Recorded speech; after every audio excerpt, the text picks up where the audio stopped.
right, welcome to another spotlight interview, another Make It Matter moment here. We have a special guest.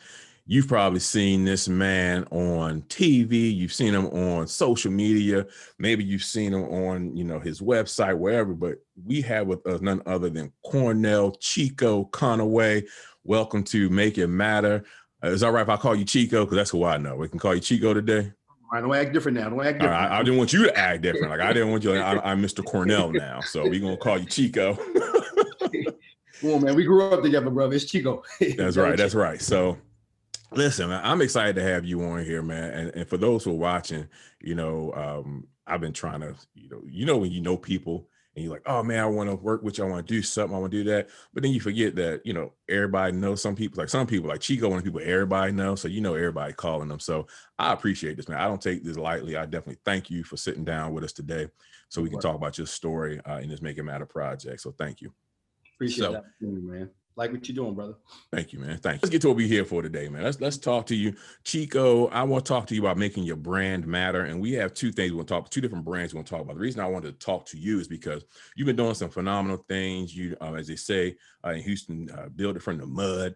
You are really a testament of someone who's had a vision, had a purpose, and really gone after some things. And you're doing some phenomenal things. So I want to talk first about the business you have. Gaines, G-A-N-Z, Gaines Sports Gear. So talk to us about what Gaines Sports Gear is and how this fell into you. Like, how did you start this? G-A-I-N-Z, Gaines Sports Gear. Started in 2017, and it really came from just a want of mine to be an entrepreneur, honestly. I've been in sales pretty much since I came out of grad school, right? Grad school and undergrad for that point. And, I've always been selling for other people, right? I started off when I first came out of Bowie State, my undergraduate. I was a sales rep for Philip Morris. So just imagine me being a Black guy. And if your listeners are from Baltimore, think about me selling Marlboro cigarettes on Greenmount Avenue. Wow. That's Newport country.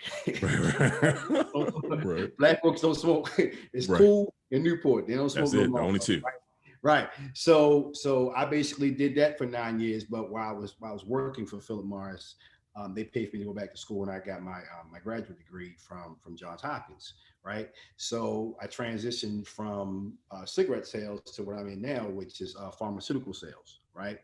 So, I'm selling this injection now that, brings in millions of dollars for a company. Right. So I said, what can I do to basically, pretty much do something for myself, build a brand for myself. Love working out. And I'm the type of guy that love working out with workout grips. But I saw that the grips that were on the market, they were either inefficiently made, they weren't long enough, or they cost too much, right? So that's why I said, you know what, I'm going to try to make my own workout grips. So a lot of people didn't know about workout grips. They still don't, right? So what I did was I got with a manufacturer that let me cut my own design. Once I got that prototype, I took it to one of the Savage gyms here in Baltimore. Let the big guys that actually compete in powerlifting and bodybuilding, I let them work out with them, give me their feedback, went back to the drawing board. Lo and behold, now we have the low and light grips, which was birthed by Gaines Sports Gear. So that was my first product. So from that, I said, you know what? I'm going to try to be that one-stop shop, not just the workout grips for the people that actually, they want to feel the bar, because the workout grips are made to actually lock into the bar to give you a tighter grip with the secondary benefit of wrist support. But some people still want to feel the essence of the bar. Right. So that's when I came out with triple blended wrist wraps, thumbless wrist wraps. Right. There's a lot of cheap wrist wraps that's out there that you might get off of Amazon. So we expanded from grips, elbow sleeves, knee sleeves, wrist wraps. Now for the females, we do the resistance bands. During COVID, we had to make a switch because a lot of people really wanted to buy gym equipment. So we came out with the total body workout bands. Right. Okay. And we also, as a secondary source of income for the company, we also do apparel. So since then, man, since 2017, I'm happy to say that, we're in like 12 different locations throughout Maryland and PA, gyms that carry our product line. One of the proudest moments I would say of the company is we did a custom order for my alumni for Bowie State University. Mhm. And now I just came out with some HBCU wrist wraps. I wanted to do that for the HBCU community. And from these wrist wraps, I'm going to take back proceeds and donate them to the HBCUfoundation.org. So we're the only Black-owned company now, fitness company, in 2021. If you're a powerlifter, for the powerlifting associations, for the guys that compete in the USPA Federation, all of our wrist wraps and knee sleeves are now approved to work out in. So Wow. I'm really, really proud of that. Because when I looked at the list that came out, man, it's like it's brands that's on there that's been out for years, bro, like legendary brands. And when I saw Gain Sports Gear amongst those brands, bro, like I was, especially being the only Black-owned brand, I was really comfortable. So didn't mean to ramble, bro. I didn't want to. No. You set the foundation, because you got a lot of stuff you put in there. So we're going to touch on some things now. First and foremost, and this is what I try to stress to people, people who aspire to be entrepreneurs, especially through my last book, Becoming a Passionpreneur. You can get that at passionpreneurbook.com. But you stated something, you kind of slid past it. Like you said, you still work, or you still work now, or you still work? Oh yeah, I still work, bro. Mm-hmm. So I want to talk about that first, because, and I try to stress people, I know when I got started, I did it all wrong, right? I got to go quit my job. I got to go out here and be a full-time entrepreneur. Nah, bro. I learned the hard way. That ain't the best way, right? So now I try to stress to people how they can go and work themselves out of a job if they choose to. So the fact that you're still working a full-time job, talk to us first about how you were able to manage your time. What were the benefits of still staying at your job while you were going out here building this vision for your company? Well, I say this. So when I started the company, I probably started with like maybe $5,000, right? That started like my first, my inventory. I got my LLC, my website, right? Of course, I've updated the website since then, but I started with like $5,000. And because I had my income, I was like, well, look, whatever money comes in from gains, I'm just going to reinvest back into it. I'm not going to take a salary. Like I would talk to a lot of my friends that there were other entrepreneurs. They would when they would get the money, they go to buy the Ferragamo belts with the business money. I'm like, why are you doing that? Just reinvest it back in, right? That's my money, right? Even if sometimes if we're out vending, some people might want to just pay in cash, right? They say, oh, that cash is mine. Yeah, it's yours, but still, I would kind of reinvest it back in the business some way, marketing something. A lot of them felt that that's their money to basically go and kind of, do their own thing with. So with me, I said, you know what? I'm going to start off with this initial, nest egg of the $5,000, and hopefully I'll never have to go back into my own personal pocket. And that's one thing I'm proud of. I've never had to go back into that. It's just been recirculating back into it, right? So, and just making smart decisions, man. I mean, my thing is that as far as the time is tough, because I got to make sure that my job is straight, right?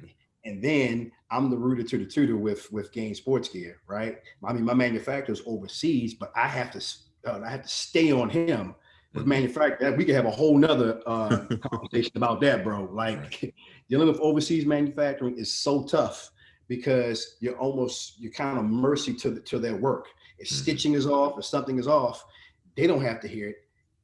I have to hear it. Right, exactly. Right? So I have to make sure that the quality control is good, right? I'm the one that's shipping. I'm the one that's doing the posting on Instagram, right? And now with this whole Brooke thing, with my daughter, that's a whole nother like separate brand that takes a lot of time with her auditioning, and her mom. I mean, her mom's a really, really big help. She's the one that's doing the cameras, and I think you're probably gonna talk about this, but we're gonna get into Brooke in a little bit, and you being her sidekick. But I want to, so we're gonna definitely get into that. I'm not letting you go without talking about Brooke. But we want to continue the gains conversation, because everybody doesn't have a superstar daughter who make them look good. So that's what it is. So, but But for the company, because when you started with the grips, like why grips? What made you think about that? So, like I said, because I was already working out before. You were doing the workout. Okay. Yeah, I was working out. I just love grips because I'm doing any like push and pulls. I should have had some here to show you, but I didn't know we were going to talk about gains, so that's fine. So, so basically the grips, if you're doing any push and pull exercise, they just help you increase your grip strength by taking your fingertips out the equation. A lot of times when you're pulling, right, the more weight you do, the more reps you do, the more susceptible your grip is to slipping. Gotcha. But the grips actually lock into the bar, which basically take your fingertips out the equation. So it's all grip. Mm-hmm. So whatever your PR, which is your personal record, was, as far as like if you're deadlifting or when you're lifting, it actually helps you increase that because your grip is stronger. So that's why I like grips. But like I was saying, a lot of grips that I had, they were either too short, right? They were expensive, right? They were like $60 a pair. Wow. So I said, I want to make a product that's durable, that's that the customer can depend on, but also that's affordable as well. Mm-hmm. So our grips are $30, right? So but like I said, everybody don't like grips. So I had to make sure that I catered to all different type of preferences. So that's when I came out with, the wrist wraps and other things that's on, for fitness. Awesome. So, and you're a very humble guy, so you probably won't share this, but I mean, you mentioned you got the deal with your alma mater, Bowie State. Shout out to the HBCUs. Yeah. And I think ever since they've been using games, I mean, they've been CIAA football champs ever since. So I mean, it's all because of you and your company, I'm sure. Right. No, they were champions. They were champions like maybe I want to say the year, 2 years before I got the deal. Okay. But you know what? That's where networking comes into play because you know what? Let's talk about that, though, Ryan. Let's talk about that. So, because you're HBCU alumni as well, right? Mm-hmm. Absolutely. So I was lucky enough to the strength coach that was down at Bowie State, right? He was actually there when I was there. We went to school together. So we were there around the same time. So he saw what Gaines was doing and he reached out to me. He's like, hey, man, we should do something together. I said, man, listen, I would love to do that. Like, that would be dope, right? So I went down there, showed him, our belts. I also do the weightlifting belts. So long story short, he had me talk to the athletic director and he was like, you're alumni? I was like, yeah. So he's like, okay, well, let's go ahead and do that. So we put an order in for custom Bowie State belts, custom wrist wraps, custom resistor bands for the basic more so for the football team, right? Mm-hmm. As well as grips, right? But you know what I find funny? I would love to do more of that. I would love to do more of custom orders for some of the HBCU schools. But I've been to a lot of the HBCU schools, right? And some of the folks that are in the decision-making process, they don't look like you and I. Yeah, they didn't go to a HBCU school, so they don't have that same affinity to actually kind of reach back and say, it's not as important to them that you have an HBCU alum that's actually making fitness equipment that you could actually do a custom order with. It's not as important to them. Right. I would say. I see. I'm not in the athletic side, but I mean, I hear stuff like that all the time with different HBCUs. I reached out to Hampton. I haven't heard anything back. Maybe you can do something about that, brother. You're asking the wrong person. You're asking the wrong person. I wish that. Hey, it's all good. It's all good. The grind will continue. It's cool. Yeah, but and you're doing some great things, and kind of segue into the HBCU thing because you did have your most recent apparel. Launch, man. I was trying to get one of them hoodies, but apparently everybody in the world wears 2X's. So you were sold out of my size when I finally got to the site. But part of that because I procrastinated. But the apparel side. So you talk about you have that as well. I love the site. I love the stuff that you produce. Great models. So but it's marketing, brother. I feel it. Me too. I didn't know that, but yeah, I'm marketing degree as well. So so get into the apparel side because I want to do it like this. All right, so you started with the grips, then you kind of started adding pieces as you went. You didn't just jump out and say, hey, here's a whole big old company with all this stuff. So was the apparel a natural progression? Like that's what you were planning to do? Kind of like the people started asking for stuff. How did you kind of add that to the product? Why do you say that, man? Because I noticed that one thing I try to do is when I meet like young entrepreneurs, guys that's maybe starting a t-shirt business or whatever, right? I really didn't have anyone to kind of sit down and really talk to me and say, do it this way, do it that way, right? And you'll notice, especially in our community, everybody tries to hold what they say is so quote unquote the plug. They don't want to give up the plug, or they don't want to. Or if they have some information that will just be helpful, they might want to charge you for it, or they just might not want to give it to you at all. We right? definitely got a scarcity mindset with that, man. Exactly. Yeah. So with me, I tried to basically slow pace my way into each section, right? Because the last thing you want to do is order a whole bunch of product because you think it's a demand for it and then it's sitting in your garage, Yep. right? Yep. So now you have a whole bunch of money just sitting there that's not moving, right? Yep. So I wanted to kind of especially when I got into the Pearl side, like I just wanted to create, and this is what I'm still trying to create, an athleisure brand. Whereas though, if you put on like the HBCU hoodie, I want to make it so nice that you don't want to work out in. You rather maybe just go out to a chapter meeting where you go out with your wife in it. It's too nice to work out in, but it looks like workout attire. Right, So gotcha. that athleisure segment of apparel, right? So that's when I kind of had to pull my wife in and say, all right, well, look, I really don't know a lot about women gear, so I need you to kind of help me as I get into material. Tell me what you like, tell me what you don't like. And that was a process, man. Like sometimes we would be here beefing because I would have something in my mind where I was like, all right, I know this is going to rock with the ladies. And then I would get in a sample of it. She's like, no, that's not stretchy enough. I'm telling you right now, that's not. Whereas though we wouldn't be talking to each other for a little while because I would be mad because she didn't like what I Hey, man. about with, bro. I'm telling you, man, as a creative person myself, like when I do books and design stuff, and You know how first it thing I is, do man. is show my wife, I'm like, what do you think? I'm like, look at this. And she be like, why is this white little dot right here? I'm like, Man. that's what you see? Like, That's yeah, the but worst. That's I the mean, worst. You but pass it about matters something. though, man. It Especially matters. when you kind of and you're a creative guy because you already create how it's going to look in your head and everything, right? So Yeah. I'm already thinking like how I'm going to like market it, how I'm going to have the model, the music, and everything. You know what I'm saying? Like all that's flowing in my head. That's actually probably the most rewarding part of this business is the marketing side. That's what I love. I love creating the videos and creating brand awareness. But getting back to the Pearl side, I had to kind of like, I kind of had to go with what she thought because she's the one that's out here wearing like leggings and the tight stuff, and fitted stuff, right? So it's starting to come together, bro. I'm starting to put them together. You're doing a great job with it, man. I think that, I was, like I said, I really was looking for some stuff to order for Christmas, but this ran out. But I was looking. 48 hours, bro. The HBCU hoodie sold out in nearly 48 hours. Yeah, all your frat brothers bought them up. That's good. But I was looking at him like, I was looking at you and it just hit me like, this is how Under Armour started. I'm like, they found one little thing they did. And within, 10, 12, however long it took, you're talking about $1 billion company.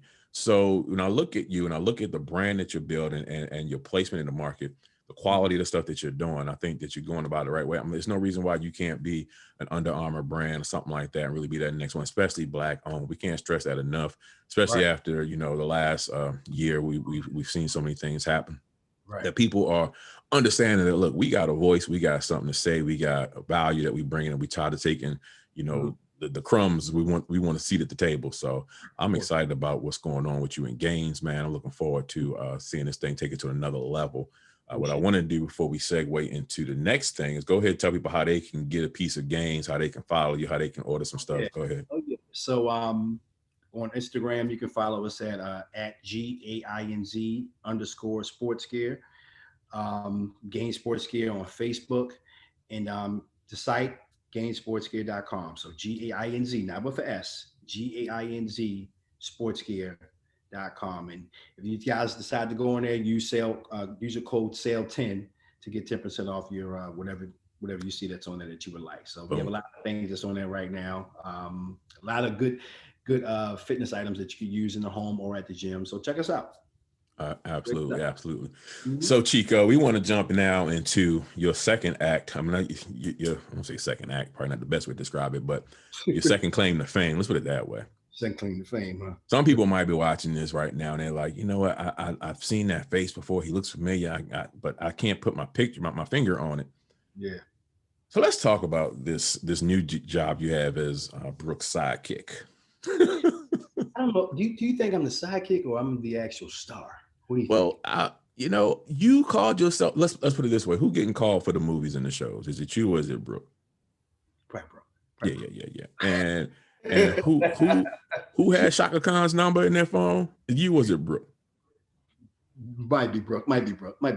I think you the sidekick, bro. I think you the sidekick. She shouted me out too on the real. Okay. She shouted me out too. Don't take that from me. Take my shine. Hey, Robin got shout outs every now and then from Batman's people too. I'll take what I can get. I'll take what I can get. Hey, you were doing a phenomenal job with this thing, and I want I remember when you used to shoot videos with you and your pops, you and your dad. Oh yeah. So you've been doing videos for a long time, but and you've been hazing your daughter since she was out the womb, and I use hazing and just artistically. Right. Since out the womb. Right. Now, did you ever see, like, how did that start and how did it get to where it is right now? So I've been filming her since the day we brought her home. Ryan, honestly, right? Like I can show you the video. I'll never post this because I look terrible. I had on bell-bottom jeans. I was out of shape. I look terrible when I brought her home, right? No beard, this bald face, terrible. So anyway, I mean, she was still in the bassinet, man. So what I noticed was when she was little, she's a carbon copy of me. She's a ham. She's a ham. So it kind of started off with me playing around with her. Like I would like fake pleasure, like have her and her dolls on the wall, and she's doing Invictus or whatever, right? And those started going viral, right? So after that, we kind of did like, I would teach her about money, and it seemed like everybody would kind of like just gravitate to our videos because we weren't trying to go viral. We were just basically, that was just our way of just bonding, right? Right. Just having fun with each other. So then, she goes to my mom's house every Friday, right? And I listen. I'm an old school guy. We from back in the day, man. Right. Fat Boys, LO. BDP. So I would play like old school music, old school hip hop, old school R&B, right? I get that from my parents. So I had on Proud to Be Black by Run DMC, right? And I said, man, you don't know nothing about this. I said, she might have been maybe 6 or something, right? Maybe 5 or 6. I said, you need to learn the lyrics to this, right? So I think we had got her first iPhone. She might have been 6 then. So she went over her grandmother's house and she FaceTimed me and she's like, Daddy, I got it. So you got what? She said, I got the lyrics to Proud to Be Black. I said, no, you don't. and she started spitting. I said, hold on. When I come pick you up tomorrow, I'm playing my music. We're gonna see if you do it again, right? So, bro, I put the music on and she did it, but she added her little Brooke thing to it, which was facial expressions, her passion, like that stuff. I really only had to teach her. That's just in her, right? So that went viral. So after that, man, we just kept doing like, just different, I guess we would pay homage to all the different stars out there, right? Old school R&B stars, old school rap. I'm not gonna say old school rap, hip hop rap legends that, right. So from that, once we did the Shaka Khan, I'm Every Woman, that's when like a lot of people start catching on to it. When it really took off. Yeah, that's when it really took off because like everybody was like reposting it. Viola Davis, I can't even name half the people that was the Chelsea Handler. Like a lot of different people was doing it, right? So her first big break was, we were on NBC Little Big Shots, and she did a great job on there, man. I mean, like I thought she was gonna be nervous, bro. I was nervous. I'm not gonna lie to you. When out there, I was nervous because it was like a real audience out there, right? So and when the host asked her the question, Melissa McCarthy asked her the questions, like she was like a natural with it. So from that, man, she ended up signing with an agency out of New York, and lo and behold, man, she just got her first movie and she got the lead role, man. I can't. What? Yeah, she's the lead, bro. Awesome, man. She's the lead, bro. Like what? Like I wish I could tell you more about it. I know you can't say nothing about it yet. Just know, man. She's all up and down in that movie. What? Oh man, that's amazing. That's awesome. That's so cool, man. So we found out 2 days before Thanksgiving. The agent called. She was like, "Look," and it was funny, man, because she had like this real somber voice when she called me. She's like, "Look, I know you wondering if Brooke got the part, and I know y'all don't want to be worried about this before Thanksgiving. I just want to let you know she got the part." She started screaming. I'm driving on 695, almost crashed. Wow. Right? Wow. So I called my wife. My wife started crying, man, because we knew how big it was for her, right? And so, but then my wife would call me and she was like, she took her out there. She had to leave. Like when we found out, she had to be on the road that Monday after Thanksgiving. And she was gone pretty much all of December. She literally just came back right before Christmas. So she was calling me. She's like, man, I'm really impressed on how she's doing out here, man. She's really doing well. So I can't wait to see the finished product, man. That's so dope. How old is she, bro? 9. Wow. She's 9. Yeah, that's so cool. You know, I think part of the reason the videos took off, other than just because you two chemistry and just it was, I think it's good. We don't see enough. Let me put it this way, because we see it, but media in the world is not shown enough positive Black fatherhood images and roles. We know it's out there, but it's not shown enough. So I think that to see a dad like yourself doing the things with your daughter, and it's not something like, look, I've seen videos, and you know, I think you can tell when someone is doing something trying to go viral versus someone who's doing something authentic and it just happens to go viral. You two are the latter. You two just are you know. You remind me a lot of me and my daughter, except for she wouldn't learn the lyrics when I played that song for her. Like I played the same song for them as kids. She ain't called me someone she learned the lyrics. You know. How old is your daughter? She 16. Oh, so, okay. All right. Yeah. Okay, so cool. Like, but you talk about your daughter being a spitting image of you personality wise. Like my daughter is the girl version of me. Word. Okay. But she wasn't. She's not a Brooke. She wasn't doing. She was a dancer. Your daughter's got that Chico in her. You know. Oh, good. It's all good, man. I appreciate that. It. And that's the thing. It's just like that joy that I see. Like she doesn't look like she's forced. It's not like daddy's making me do this. Like she's like, look, I'm loving every minute of this. So I'm excited about that, man. For what y'all are doing. This probably won't air till March, but so maybe by then some word will come out. We can add a graphic to it and let everybody know what the movie is. But we'll see what happens. But we'll see. We'll see. Yeah. I mean, I'm gonna keep you updated on it, bro. Yeah, absolutely. And I ain't trying to mess up nothing. So I ain't even gonna ask you. So don't mess up nobody's money. Please don't mess nobody already up. Please. Right. Please. Absolutely. Wait till you see Rennie. Oh, you said, okay. Man, you got me excited, man. I can't wait. It's dope. Good stuff. Man. So, bro, let me ask you this last question. We'll get you out of here. Make sure I was getting some feedback. Let me ask you this last question. Get you out of here. Because this journey. So you got some parents right now who may be also like, look, my baby can do this. I want my baby to be a star and be this and that. What one piece of advice? And I know you're still kind of jumping into this thing yourself, but you know, if someone is saying, hey, my daughter, my son's got something in them, what role, we talked this earlier about the plug and not, so you don't have to give up your age and all that stuff, but what was the one thing that really helped you the most kind of navigate this process? Man, you know what, man, it's funny, bro, because, you have some of these kids that, they go to school for the arts, they go to these different, theater, acting, whatever. So what we did was to see if she was serious, we got her acting coach, right? Our acting coach. That was the first thing that and my daughter, she said, I don't care. My daughter signed with Stewart Talent out of New York. So, and they suggested, they were like, look, we know, this is exactly what she said to me. She was like, the agent said this. She said, look, we found your daughter off of Instagram. We can tell something is special about her, but we need to know that she's special without you. Because if Disney calls, right? Exactly what she said. She said, if Disney calls, like her agent is a straight New York, you know what I mean? You're definitely the sidekick then, bro. That solidified your role as sidekick. Yeah. Yeah, that's cool. You're right. But she was like, but it was real. I mean, absolutely. Because in this industry, we see it's no cut cards hold. Man, it's you're on their time. Mm-hmm. Like we would literally get auditions due the next day, right? And where she has to learn like lines, and we have to get up and put the background up. Like and she has school the next day. Mm-hmm.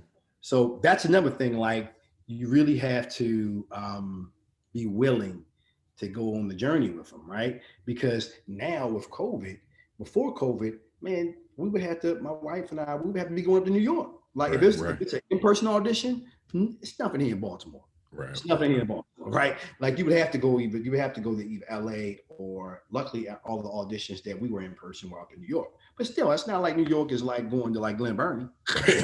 Right? right. You know what I'm saying? You feel me? So Right. I mean, so it's still a nice little 4-hour drive away, right? Where we might have to take off of work and do something. Right. So you have to be willing to do that. And also, man, like her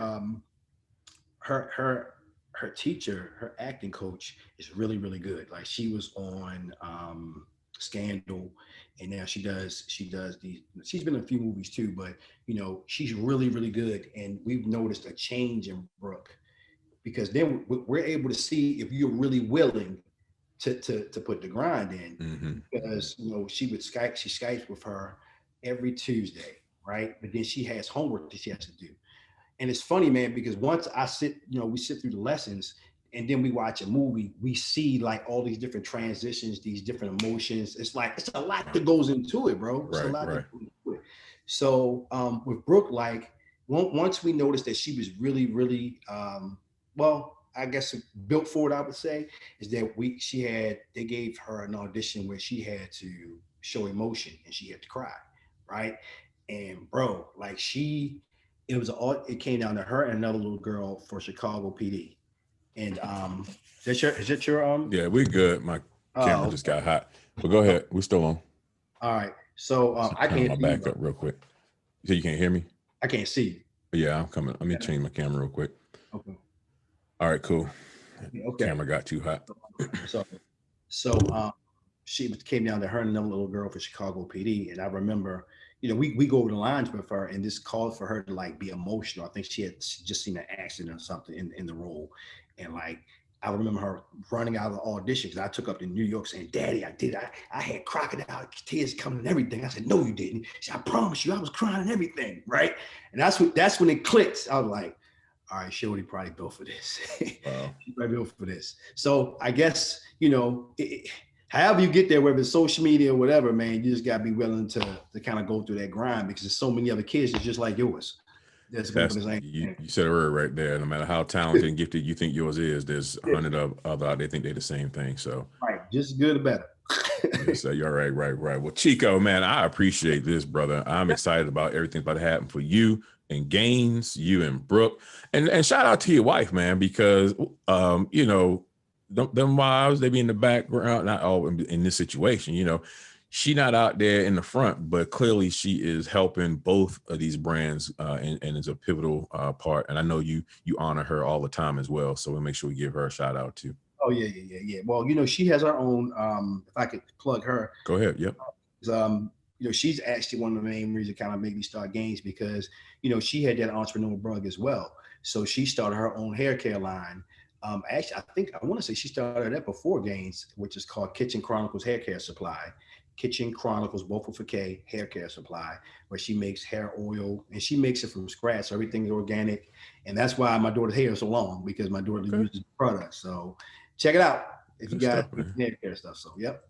Looking at that as well. Definitely a pivotal part of the situation though, brother. Cool. All right, man. So, hey, how can people follow you and Brooke? Do y'all have a separate page, or Brooke have a separate? Yeah, there's a separate page. If you want to follow the true thespian, the true star to me, it's Chico D Solo, CHICO D Solo. Absolutely. If you want to follow the sidekick Brooke, it's jokes. I am Brooke Monroe at Instagram, and normally when we post stuff, it's on both our pages, but she kind of does her own thing on her page too. Her and her mother run that page. So we about now that she's back, we about ready to start I just told her this morning, like, bro, we gotta get some more content up. She was like, you know, some fathers out there beating us. We gotta get some content up. I just try to do that to motivate her, but you'll see more stuff from us, brother. I appreciate the opportunity to be on your platform, man. Appreciate you coming, man. Definitely wish y'all the best. We'll talk to you real soon, man. All right, bro. 06. Thank you. 06.